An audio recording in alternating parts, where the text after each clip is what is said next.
मी कुत्रा म्हणून जन्माला आलो. नक्कीच मी मागच्या जन्मी खूप मोठं पाप केलं असेल. माणसाचं जीवन किती चांगलं आहे. माणसे किती मान सन्मानाचं जीवन जगतात. हे देवा, माझ्यासोबत तू का हा अन्याय केला? मलाही माणूस म्हणून का जन्म नाही दिला? बाळा, सर्व माणसे दिसतात तसे नाही.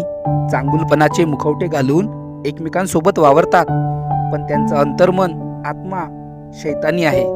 माणसे एकमेकांना जाती, धर्म, वंश, रंग यावरून हिणवतात. बलवान दुर्बलांवर अत्याचार करतो.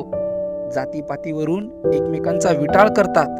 धर्मावरून एकमेकांचे गळे कापतात. 3 वर्षाच्या बालिकेपासून तर 80 वर्षाच्या महिलांवरही अत्याचार करतात. माणसांमध्ये अजिबात माणुसकी नाही. इतरांचे दुःख पाहून माणसे दुःखी नाही तर आनंदित होतात. इतरांच्या दुःखात स्वतःचे सुख मानतात. नको बाळा, आपण कुत्रेच बरे आहोत. आयुष्य कुत्र्याचं का असो ना, पण चांगलं आहे. माणसांच्या अशा वागण्यापेक्षा आपलं कुत्र्याचं वागणंच चांगलं.